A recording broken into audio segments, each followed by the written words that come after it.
Super! Donc, c'est reparti pour le cycle de conférences Gaming Lab. Au-delà des jeux, réflexion et connexion sociale. Et pour la suite, nous avons non un, mais deux conférenciers, deux membres du groupe de recherche Homo Ludens. Il s'agit de Simon Delorme et de Marc-André Boisvert-Bondu qui vont venir nous parler d'un projet de recherche qui est en cours dans le laboratoire de recherche Homo Ludens. Et ils vont nous parler ici de 10 critères pour faire du jeu un espace de conscientisation. Donc, c'est eux les experts. Ils vont se joindre ici pour venir vous parler de cela.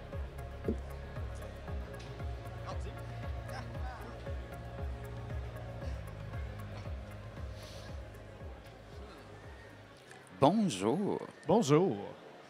Aujourd'hui, c'est ça, on est un groupe de recherche à l'UQAM qui a fait des recherches la dernière année sur la conscientisation et l'utilisation des jeux, finalement, pour pouvoir atteindre cette conscientisation.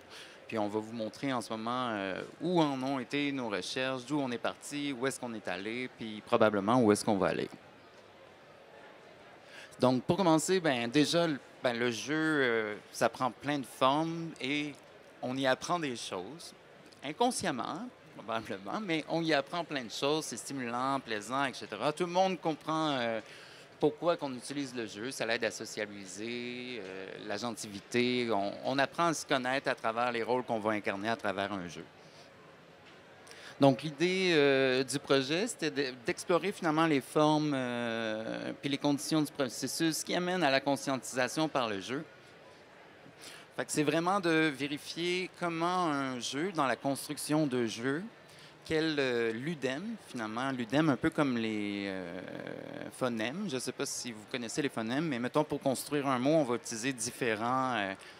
dans le mot « jeu », il y a le « J » qui est un premier phonème, et il y a le « E » qui est le deuxième phonème. Ça fait « jeu », et nous, on comprend tous avec ces deux syllabes-là qu'on parle de jeu.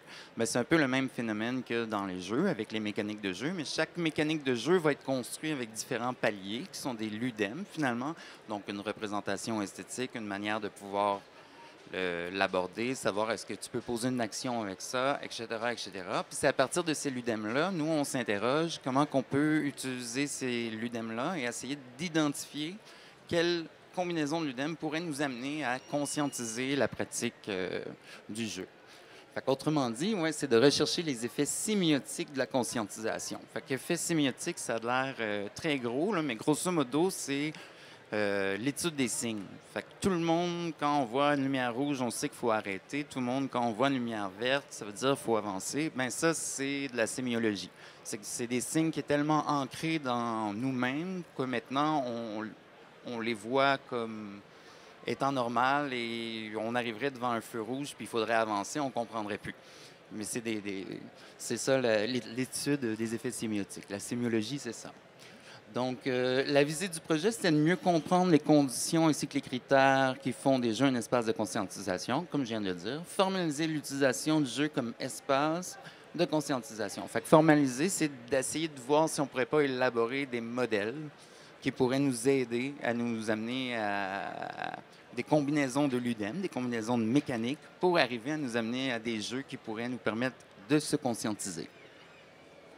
Donc, au début de nos recherches, on a fait une revue de littérature, voir qu'est-ce qui existait sur le sujet au niveau des jeux. C'était vraiment observer si des chercheurs sont déjà penchés sur ce concept dans une perspective ludique, parce que le concept de la conscientisation, on l'a vu en éducation, on l'a vu dans les groupes militants, on l'a vu dans le syndicalisme. Donc, c'est déjà un peu partout, mais on s'était demandé, dans les jeux spécifiquement, si on avait trouvé des trucs. Ensuite, recenser les analyses de jeux à visée de conscientisation, plus des études de cas et applications concrètes. Donc, c'était de vérifier si finalement on était capable de retrouver ces jeux-là dans les jeux actuels. Aussi, examiner les modèles théoriques plus les principes méthodologiques utilisés. C'est de voir dans les théories du jeu qu'il y a actuellement dans la littérature universitaire, si dans ces modèles-là, puis dans ces théories-là, on ne pourrait pas trouver des indices ou s'il n'y avait pas déjà été écrit des choses sur la conscientisation. Ensuite, c'était de définir les critères exhaustifs d'un jeu au potentiel de conscientisation. C'était tout ça nos buts de notre recherche. Allons-y un peu plus. Donc, les principaux constats qu'on a faits, c'est ben, la notion de conscientisation. On aurait tendance que ça vient de conscience, puis que c'est normal, puis tout ça. Mais non, ça vient vraiment d'un chercheur particulier, Paulo Freire.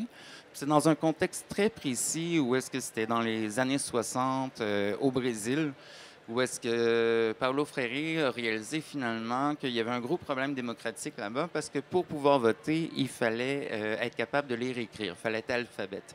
Et finalement, il y avait le trois quarts de la population brésilienne qui était analphabète, donc ils ne pouvaient pas aller voter.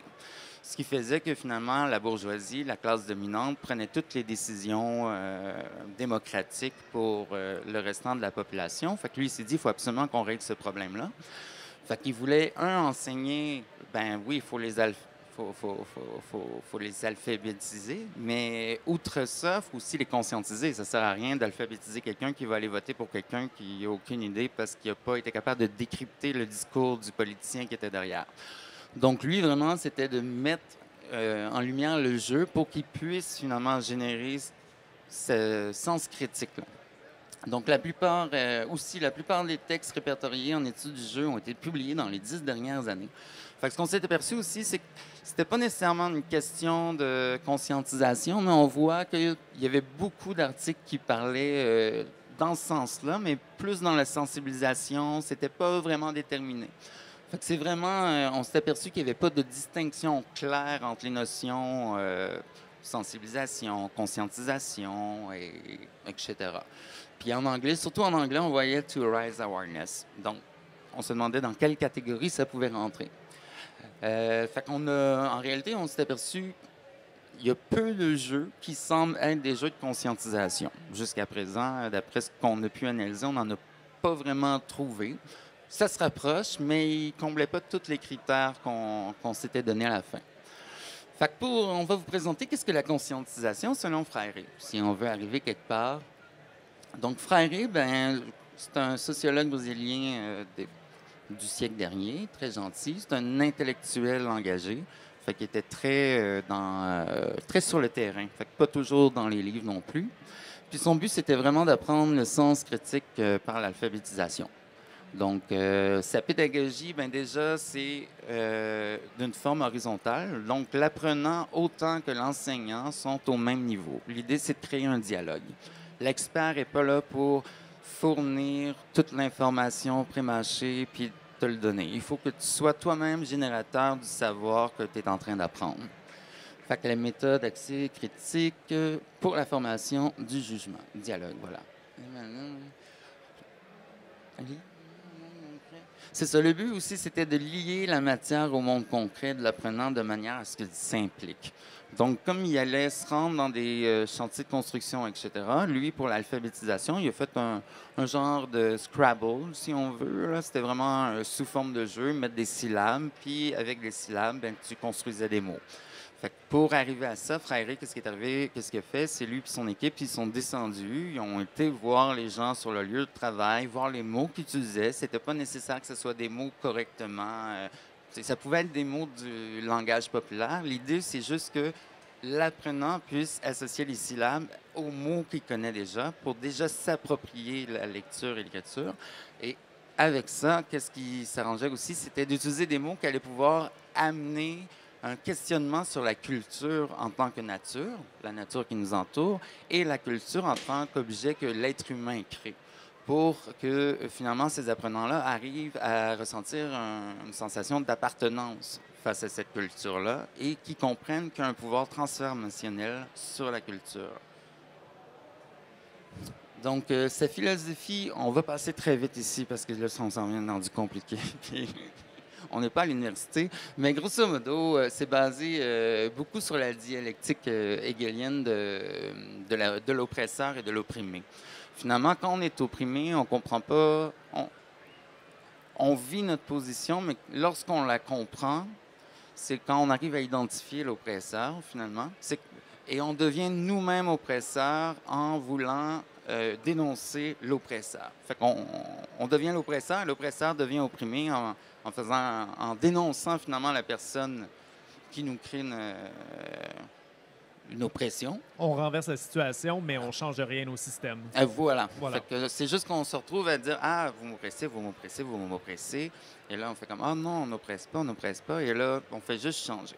Fait que l'idée, c'est de passer cette dialectique-là parce que l'oppresseur, autant que l'opprimé, ont des positions qui sont matériellement et idéalement construites, qui ne sont pas nécessairement dues aux personnes. L'oppresseur ne prend pas conscience qu'il est un oppresseur, puis l'opprimé ne prendra pas conscience qu'il est un opprimé tant qu'il n'arrive pas à dépasser ce stade-là. Mais une fois qu'on dépasse ce stade-là, l'idée, c'est d'arriver à joindre les deux, à dire, OK, l'oppresseur, il y a des conditions matérielles derrière. Il n'est pas oppresseur parce qu'il s'est levé en disant qu'il est oppresseur. Non, c'est parce que c'est le possédant. On lui a toujours appris par son éducation qu'il y avait des esclaves, là, mettons, je vais dans des idées très grosses et floues. Là. Fait que c'est dans ce sens-là où est-ce qu'il faut dépasser ça, dire, OK, on reconnaît que l'oppresseur est un oppresseur, mais c'est malgré lui, et je suis un opprimé, mais malgré moi, et arriver à trouver à mi-chemin entre les deux un moyen de conscientiser tout le monde, et on arrive sur un modèle plus harmonieux, finalement. Ah oui, juste une chose aussi, la praxis. La praxis, c'est la mise en action des idées. Donc, c'est surtout là-dessus qu'il faut penser parce que ça va être sur la praxis qu'on va pouvoir, rentrer en dialogue, parce que tant qu'on garde ça pour nous, ça ne sert à rien. Puis deux, c'est de pouvoir réfléchir à cette entrée en dialogue, comment finalement que ça nous transforme nous et comment ça va transformer l'autre et comment ça va transformer la situation.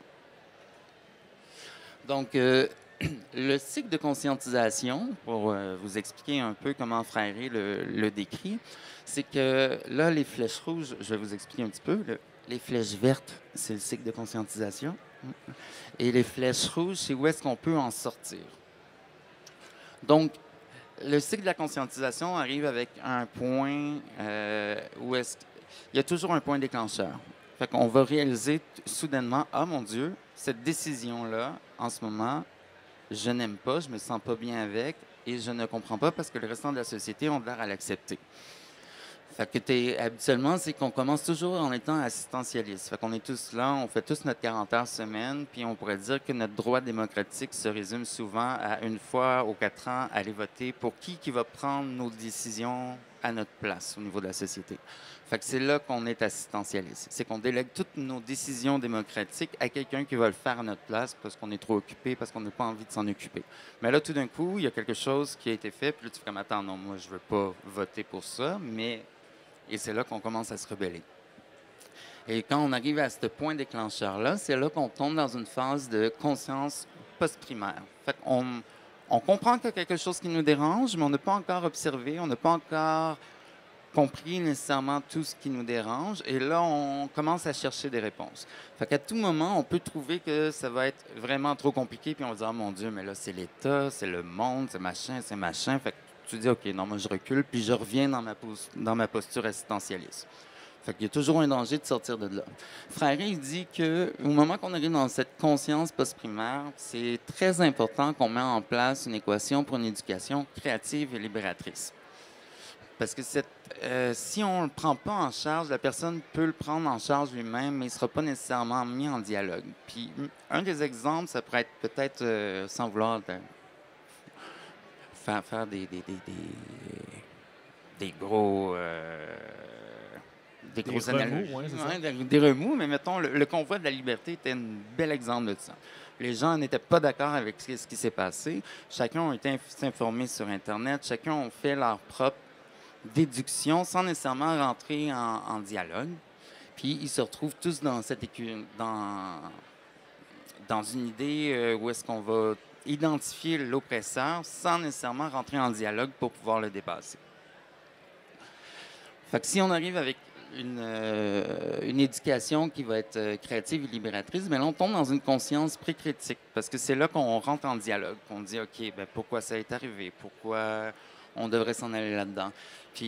Et là, on arrive à bien identifier l'oppresseur, mais sans nécessairement identifier l'oppression, parce que l'oppresseur aussi est sous une oppression. C'est la même oppression.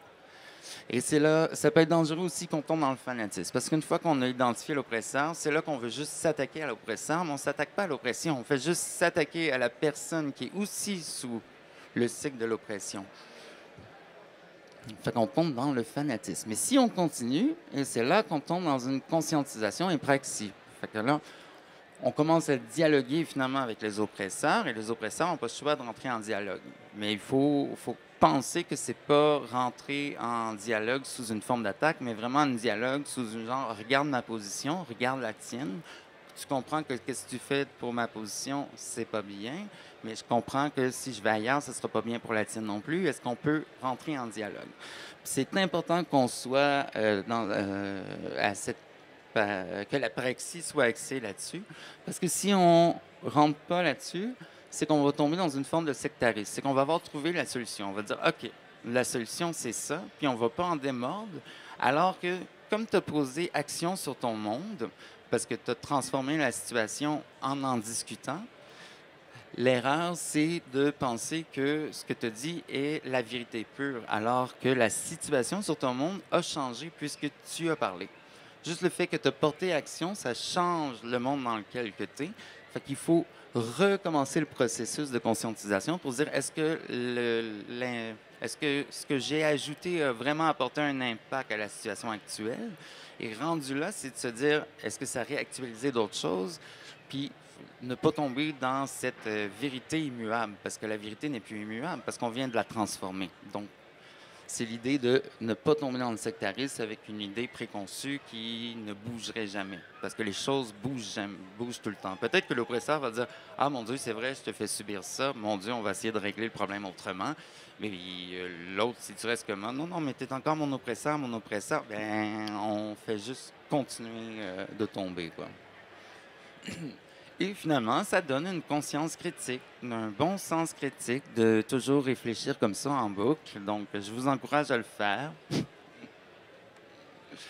Fait que les premiers jeux de conscientisation, où est-ce qu'on a vu des applications des principes de Freire? Il y a eu le Théâtre des opprimés d'Augusto Boal, qui était un peu de prendre des paysans et de dire on va vous faire une forme de théâtre improvisé, puis vous allez représenter des propriétaires terriens et des fermiers. Fait que ça mettait les fermiers dans la position des propriétaires terriens et comprendre finalement leur position et leurs intérêts à avoir les positions que les propriétaires avaient et comprendre aussi les contraintes pourquoi ils étaient sous cette position-là. Puis de l'autre côté, de pouvoir essayer de rentrer en dialogue avec les fermiers. Mais les fermiers, qui étaient des vrais fermiers en dehors du jeu, ça leur permettait de prendre conscience que l'oppression était beaucoup plus que juste l'oppresseur. C'est toute la situation autour de l'oppression qui faisait qu'il fallait dépasser l'oppression. Donc, s'attaquer à l'oppresseur ne donnait rien, puis c'est ce que donne ce genre de jeu-là. Fait qu'il y a eu aussi les jeux de simulation, donc les jeux de rôle où est-ce qu'il y a beaucoup de dialogue. C'est les jeux qu'on pouvait en voir. Puis il y avait aussi Hacienda, qui était aussi un jeu dans le même type, quoi. Tu connais Hacienda? Oui, qui est un jeu de propriétaire terrien, encore une fois, Ah, okay. Apprendre aux paysans comment coopérer ensemble pour réaliser qu'en coopérant, ils peuvent faire beaucoup plus de profit que simplement en travaillant chacun leur ferme. C'était pas mal ça le but de Hacienda. Ah, c'est parfait. Moi, Ouais. j'aime ça. Aussi, je ne sais pas si vous connaissez Game for Change. Hein? Habituellement, les gens connaissent. On s'aperçoit que Game for Change, c'est surtout des jeux pour changement social ou jeux à impact social, jeux de sensibilisation, jeux civiques, jeux critiques, jeux des opprimés. Donc, là aussi, il y avait beaucoup à trouver pour nous. Fait que distinguer les termes. Donc, la sensibilisation, je vais être bien plate, puis je vais vous lire ce qui est écrit.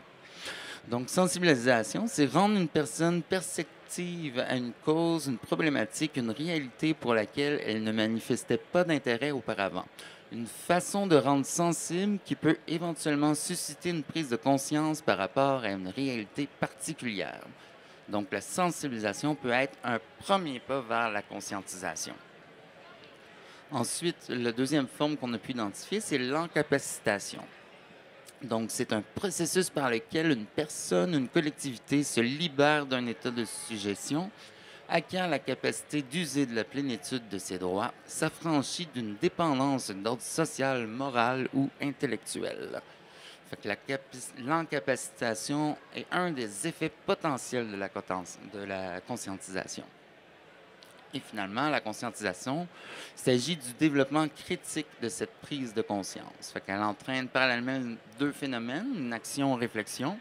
Donc, toute action vient avec une réflexion. On s'interroge par rapport à la réalité, finalement.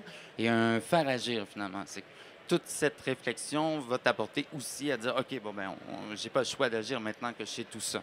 Donc, c'est vraiment cette dialectique-là entre les deux, de toujours passer à l'action et ensuite de réfléchir sur l'action qui te permet d'accéder de plus en plus à la conscientisation. Fait qu'ici, on a fait un beau tableau pour vous présenter la différence entre les trois types de jeux, finalement. Fait qu'un jeu à sensibilisation, souvent, ça va être adressé à l'oppresseur, contrairement à un jeu d'encapacitation où ça va être adressé à un individu concerné, dans le sens où si on faisait un jeu sur la violence conjugale, ça va être plus un jeu d'encapacitation parce que c'est pour une personne individuelle, dans sa situation individuelle, de trouver les outils pour pouvoir dépasser finalement sa violence conjugale. Tandis que la conscientisation, ça s'adresse aux opprimés. Fait que c'est vraiment vers une communauté. Ça ne sera pas vers des enjeux individuels. Ensuite, la sensibilisation ne va pas nécessairement causer des changements sociaux. Tandis que l'encapacitation, ça va viser un changement, mais individuel. Et la conscientisation vise un changement social. Fait que c'est vraiment plus large que juste une personne individuellement. Il n'y a pas nécessairement d'outils concrets applicables hors du contexte du jeu dans la sensibilisation. C'est qu'une fois que tu vis, que tu prends compte que tu es « Ah, mon Dieu, je suis sensibilisé à ce problème », le jeu ne va pas t'offrir d'outils pour pouvoir dépasser le problème. Avec un jeu de sensibilisation, à la fin, on fait juste faire comme « Oh, wow, cette autre réalité que je ne connais pas, que je ne vis pas, existe. » Tandis que dans un jeu d'encapacitation, c'est d'outiller l'individu avec des outils concrets qui peuvent dépasser et changer finalement sa réalité sociale individuelle. Puis pour la conscientisation, c'est la même chose, mais pour effectuer des changements à plus grande échelle, donc des changements sociaux.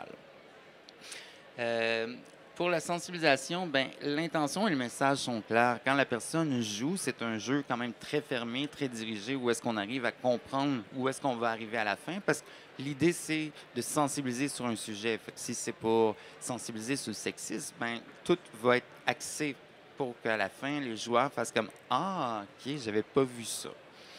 Tandis que l'encapacitation, il y a l'intention et le message peut être laissé à interprétation. C'est autant... l'idée, c'est que la personne peut jouer plus librement, justement, pour rentrer en dialogue, puis chercher elle-même les réponses à dépasser son oppression individuelle, si on veut. Puis ensuite, c'est exactement la même chose pour la conscientisation, mais c'est plus pour dépasser en tant que groupe, finalement, l'oppression qui est vécue. Donc, grosso modo, vraiment sur le plan des mécaniques, les jeux persuasifs vont être plus procéduraux, donc on sait comment arriver jusqu'à la fin, tandis que les jeux de conscientisation vont être plus libres pour pouvoir laisser l'espace aux joueurs, puis que les joueurs puissent arriver à rentrer en dialogue, partager leurs idées, partager leurs perspectives, puis suite à ça, pouvoir construire sur ça. Et je passe à vous, mon cher ami. Ben oui, merci. Fait que ça nous a amené tout ce long bagage de recherche-là à formaliser 10 critères très spécifiques pour permettre au jeu de représenter un espace de conscientisation. Et vu qu'on est au salon, vu qu'on est dans le contexte, je vous propose qu'on joue ensemble à un petit jeu, justement. Donc, on a 10 critères. Chacun de ces critères-là est dérivé d'un jeu qui fait partie de notre corpus. Et donc, je vous demande à vous d'y penser pendant qu'on les présente, sachant tout ce que vous avez appris et retenu nécessairement sur la conscientisation sur Fréré. De ces 10 jeux-là, lequel est un jeu de conscientisation? Parce que, comme on l'avait dit tantôt, ils n'ont pas tous nécessairement un potentiel complet. Certains ont certains des aspects, certains sont plus difficiles à appliquer. Donc, on va en passer ensemble. Je vais aussi repasser sur les critères qu'on nomme comme étant des critères de conscientisation. Et à la fin, c'est ça, essayez de vous dire, retenez celui qui vous semble le plus proche d'être un jeu de conscientisation. Le premier critère, donc, le jeu de conscientisation doit venir avec un accompagnement, ce que nous apprend Donjons et Dragons, ce que nous apprend la majorité des jeux de rôle. Le jeu doit être accompagnateur ou il doit à la limite y avoir un agent facilitateur au sein du jeu qui nous permet de contextualiser l'expérience et qui permet de contrôler un peu aussi ou d'organiser l'expérience. Ensuite, Oligarchy de Molindustria nous apprend que le jeu doit avoir nécessairement une visée politique. Le jeu doit être engagé, le jeu doit avoir une direction claire et chercher à passer un message politique. Le jeu ne peut pas être neutre et même si on sait que tout jeu, tout acte est inhéremment politique, la présentation politique du jeu doit être claire et le jeu doit prendre position pour un enjeu. Contrecarré, un jeu fait sur la grève étudiante de 2012, nous apprend aussi que le jeu doit avoir une adresse. Il doit s'adresser à un peuple opprimé, comme on l'avait déjà mentionné. Contrairement à la sensibilisation, contrairement à l'encapacitation, le jeu doit être offert pour un peuple opprimé et qui doivent s'y reconnaître au moment où il joue. Quest for the Golden Rule en 2010 nous apprend que le jeu doit sensibiliser, donc un jeu qui nous apprend à reconnaître l'intimidation, nous apprend que le jeu doit nécessairement nous rendre plus connaissants ou à la limite nous rendre plus sensibles à une situation particulière qu'on veut par la suite changer. Inner Cities, sorti en 2011, nous apprend aussi que le jeu doit nous faire comprendre les enjeux de causalité. Le jeu doit être capable de nous faire comprendre les liens entre les différents systèmes qui se construisent autour de nous. Et donc, dans ce cas-ci, c'est comment organiser une grille électronique beaucoup plus verte que basée sur les énergies pétrole. McDonald's Video Game, si vous ne le connaissez pas, je vous recommande vraiment d'aller y jouer. Sorti par Molindustria en 2006, nous apprend que le jeu doit nous donner une perspective qu'on n'a pas. Donc, en jouant, on découvre qu'est-ce qui se passe derrière la formation de notre hamburger, combien de terres agraires ont été transformées en monoculture, combien de peuples autochtones ont été éjectés, combien d'acres de forêt ont été déforestés pour avoir notre hamburger au fin de tout ça. Et donc, le jeu de conscientisation doit permettre d'avoir cette perspective-là plus grande que ce qui est normalement accessible dans un jeu. Echo, sorti en 2018, qui est encore en test, je crois, nous apprend que le jeu doit nous permettre de coopérer. Le jeu de conscientisation ne peut pas se passer seul. Le jeu de conscientisation doit se passer dans la coopération. On doit travailler ensemble pour un but commun. Dans ce cas-ci, empêcher un météore de frapper la Terre avant 25 jours. Mais en général, le jeu de conscientisation doit être coopératif. Un jeu seul ne saurait pas être un espace de conscientisation. Adventures with Anxiety de Nicky Case nous apprend aussi que le jeu doit nous incapaciter. Le jeu de conscientisation doit nous apprendre comment changer. Pas seulement changer dans le jeu, pas seulement réussir à gagner au jeu, mais le jeu doit nécessairement nous apprendre comment changer en dehors du jeu. Très bon jeu d'ailleurs pour nous parler d'anxiété puis nous donner des trucs pratiques qui est super le fun, qui est gratuit. Je vous le recommande aussi.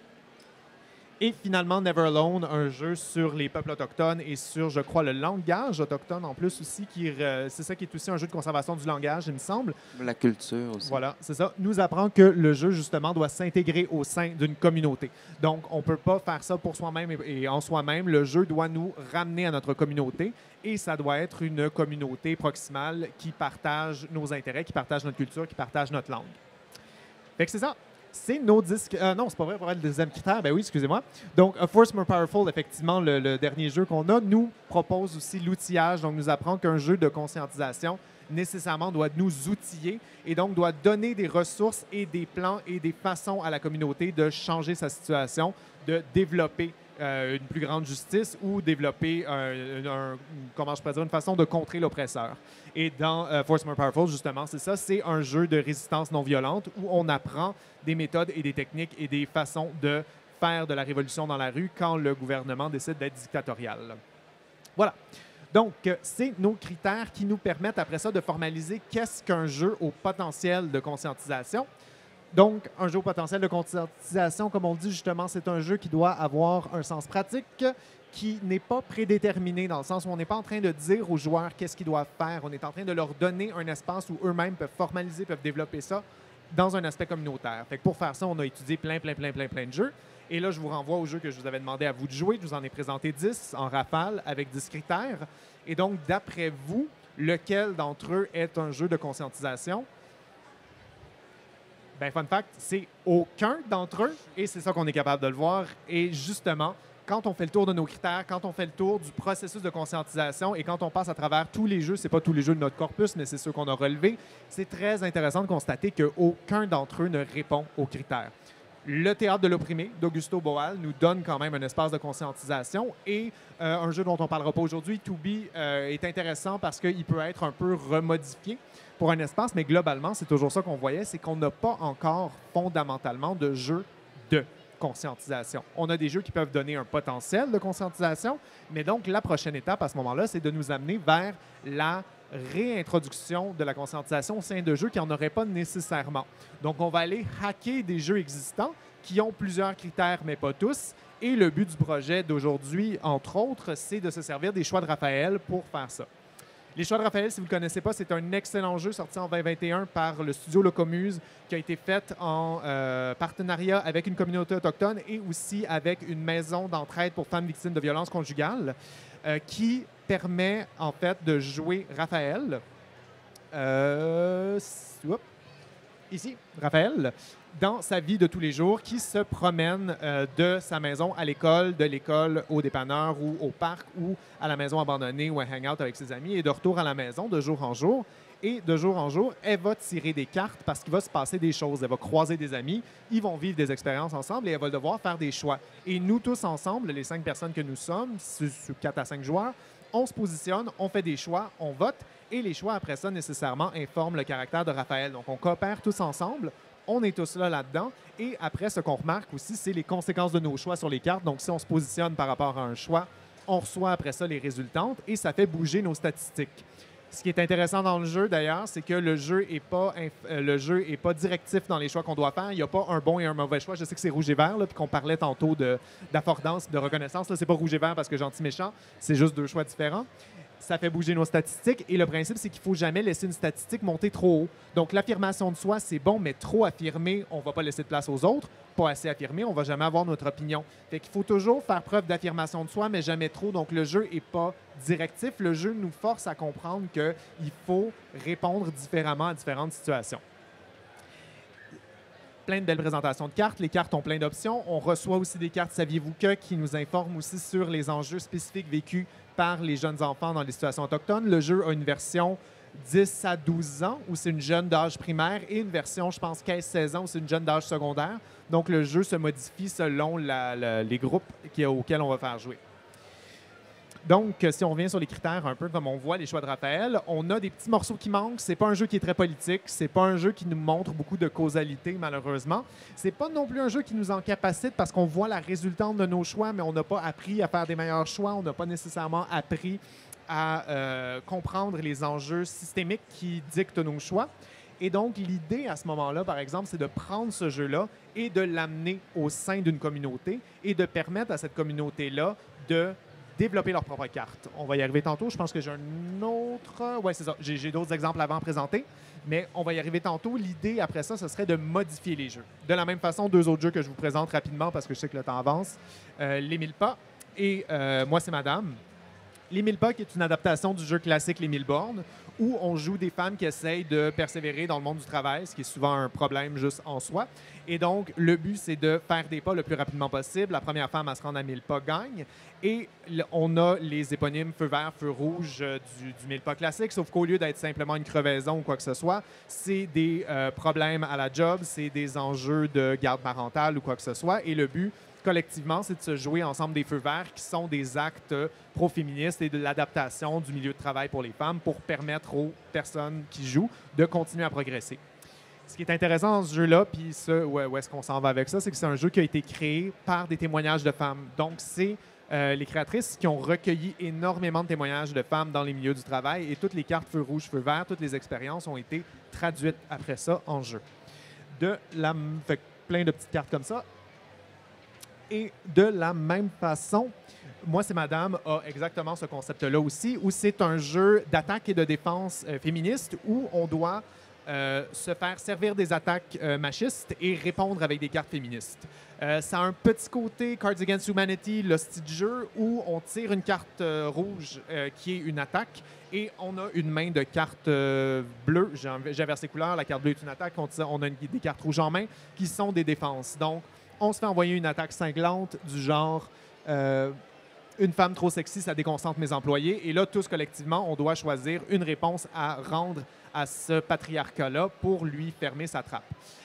Encore une fois, c'est un jeu qui a été bâti par des témoignages de femmes. Donc, les créatrices ont recueilli énormément de témoignages, parfois anonymes, parfois non, de trucs que des femmes en France, surtout en Europe, se sont fait servir, des vrais de vrais commentaires qui se sont fait passer dans la rue et aussi des vrais de vraies réponses qu'ils leur ont envoyées. Donc, le jeu est très intéressant pour ça. Il est super savoureux. Il encourage la discussion.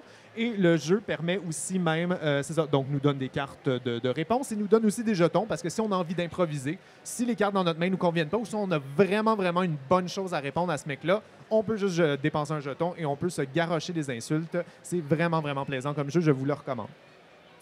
Et donc, c'est ça, l'attaquant, c'est notre patriarcat, c'est la moustache. Et la finalité du jeu, qui est aussi très intéressante, selon les cartes qu'on joue, selon les insultes qu'on rend, ça nous donne un rôle aussi. Donc, on n'est pas toujours obligé d'être un type de personne, on n'est pas obligé de rendre un style de réponse. On va découvrir aussi quel genre de personne on est à la façon dont on répond à ces micro-agressions-là.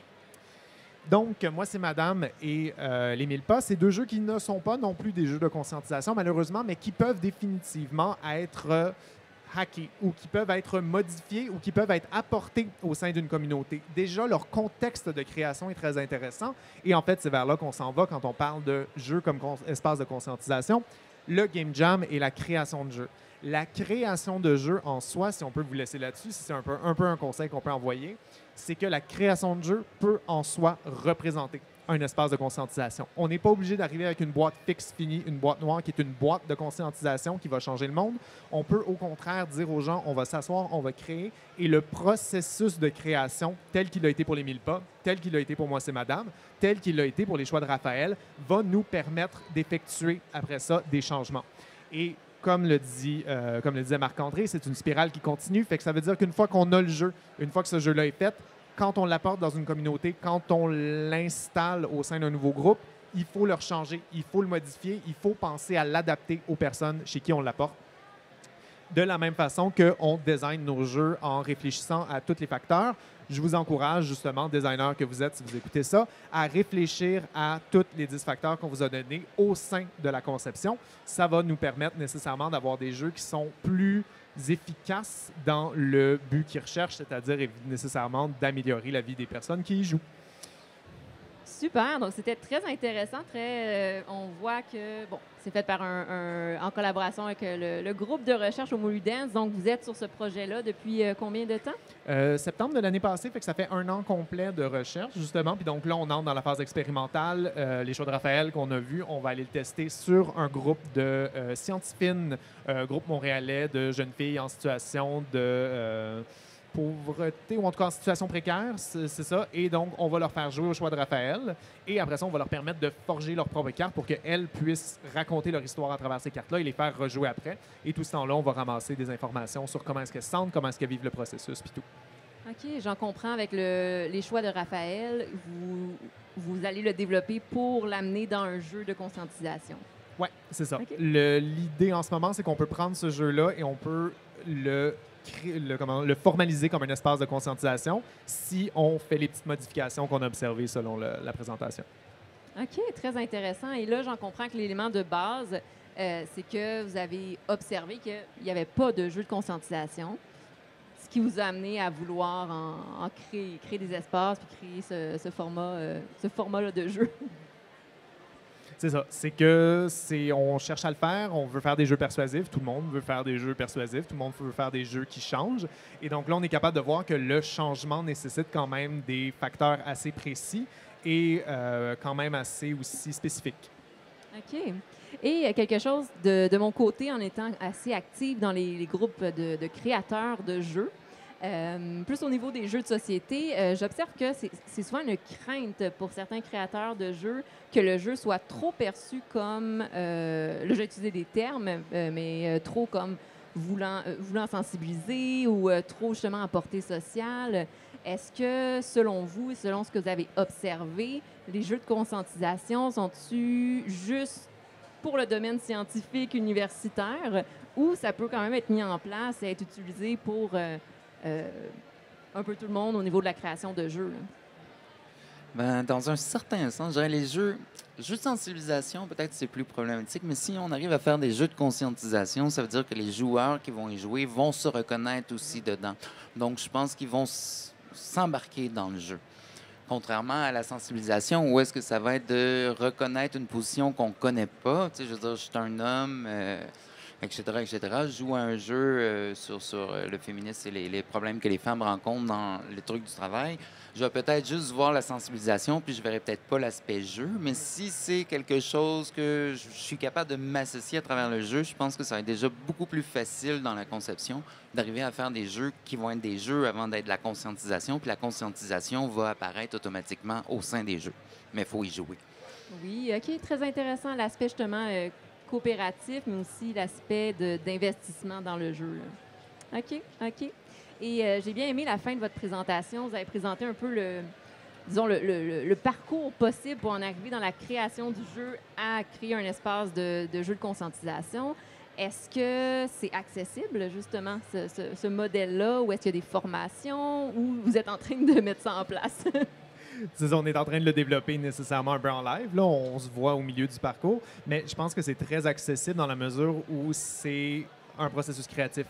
Le processus créatif peut être un processus de conscientisation. Fait que si vous, en tant que groupe, vous vous sentez marginalisé, vous vivez une oppression, vous avez envie d'en parler, vous avez envie de formaliser des outils, développer des trucs, rassemblez-vous, faites un jeu et cette création de jeu-là est le processus de conscientisation qu'on recherche. OK, si simple que ça. On a 10 critères. Après ça, vous pouvez jouer avec, là. Ouais. Bien, créer un jeu, ça sonne simple, ça ne l'est pas. On vous encourage à aller voir les prototypes qui sont juste à côté si vous voulez des exemples de création de jeux simples ou complexes. Mais c'est ça, c'est aussi simple dans la direction, mais complexe, évidemment, dans le processus. Super. Je vais faire un petit tour, voir s'il y avait des questions dans la salle. C'était très bien expliqué, c'était très clair. Les questions étaient répondues un peu au fur et à mesure.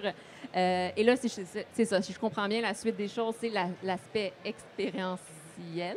Oui, je vais le nommer comme ça, expérientiel. Et, bon, est-ce que je peux oser demander à quand les résultats sont attendus?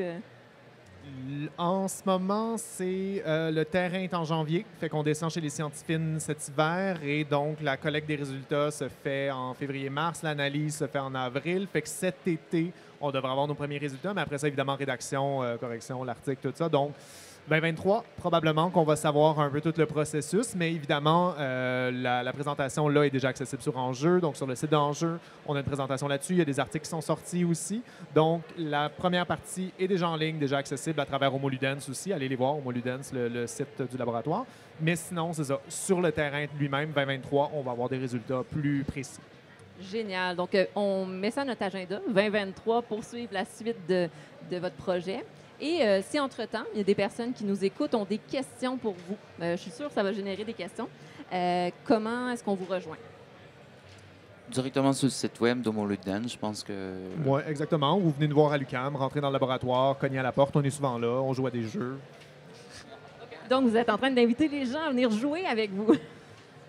Oui, ben là, j'aurais peut-être pas dû dire, on va peut-être faire là couper au montage, mais non, c'est ça. Vous pouvez nous rejoindre directement à travers Homo Ludens ou à travers, c'est ça, la page, j'imagine, de